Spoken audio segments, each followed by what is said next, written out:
This is a beautiful historic building in Uptown Charlotte. It was built in 1922. And as you can see, they've added to this building. It's not attached to this church. This is actually a church, but they have added to this building. And I recently found out that they are going to tear it down to put an apartment building.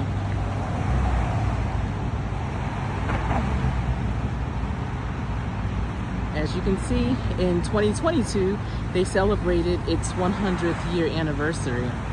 And I just think that this is such a beautiful building. And yes, it's nestled around newer construction, but that's one of the problems with Charlotte. They take down and tear down the beautiful historic places to build more modern, whereas other major cities, they keep these structures up and they just renovate the inside. They'll gut them out and modernize the inside. If you go to cities like New York, Philadelphia, New Orleans, that's what you see. And so this bottom level used to be an art gallery until recently. I don't know if you can see.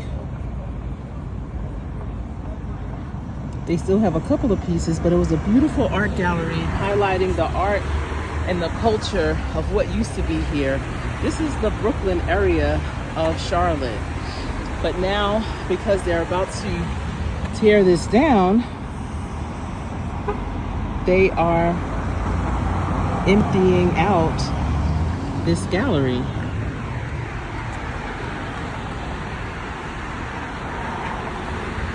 Uptown Brooklyn Gallery was the name of this art gallery. Look at this beautiful brick. And I just wanted to come here today just to walk around to show you.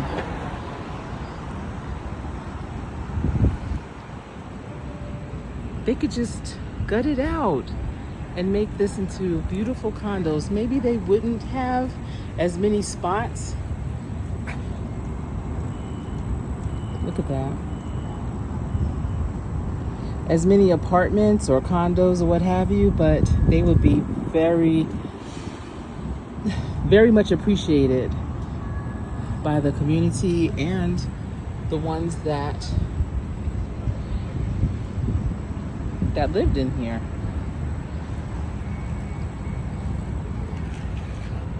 The convention center is just one block up. Uptown, there's a train. You can't really see the train track, but it's one that goes across. Panther Stadium is just within walking distance. Down right there, you can see right there, that's the Spectrum where the Hornets play and great concerts happen. But there's also businesses that are upstairs, so this is the second floor access to this building, and there are, you know, small businesses and such that ran through here.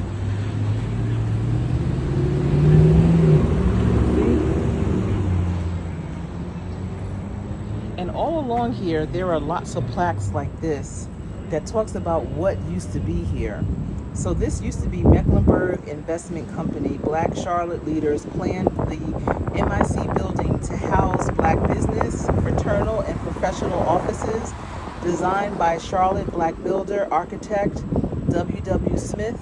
It opened in 1922. It anchored 2nd Ward's Main Street with the J.T. Williams House to the north and the AME Zion Publishing House to the south. So they have markers like this kind of up and down here because this really was a historical site for Charlotte. And, you know, things have changed. New developers that are not from here, that don't understand the importance of keeping history alive, are coming through and are tearing things to pieces. So, it's unfortunate. And I had kept saying that I wanted to come to this gallery at some point to see it. I don't know if you guys can see inside, because they had so much history, and they used some of the materials that were handed down generation by generation to make some of the art pieces. And I just never got a chance because they had kind of odd hours that they were open. But this is the front of that building, of the new building that they have built next to it. So this one is relatively new. I don't know if this is going to be part of the demolition as well.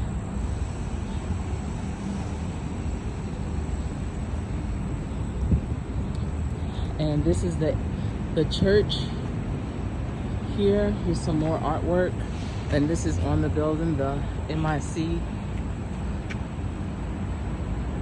I guess those are the architects. I'm not sure what all that this picture represents.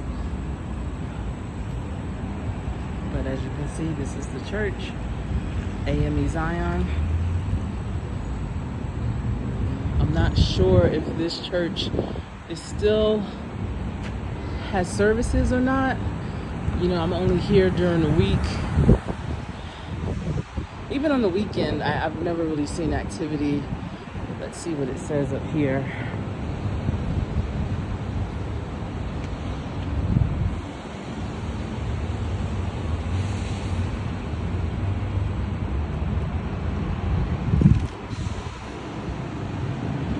Yeah, that's the AME Zion. Looks like it was built in 1900.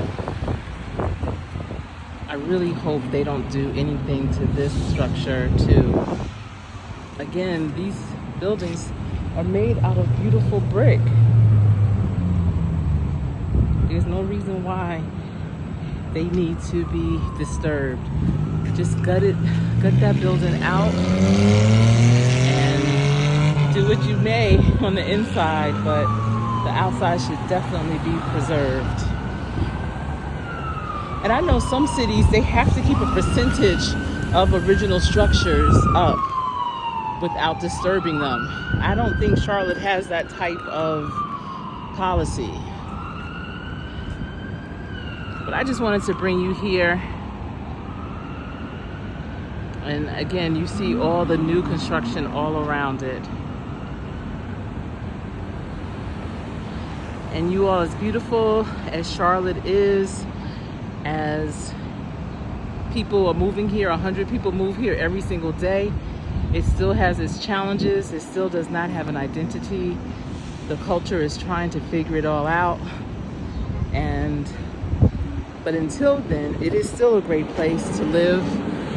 If you are innovative, creative, have great business ideas, things you want to implement, things you know are necessary, changes you would like to see socially, economically, educationally, this is definitely a place that's open and ready to receive that type of information. So all things are possible is what I say right now, especially as it is still trying to figure out who they are. But look at that, old to the new. All right, thank you for tuning in. I am Coach Sherry.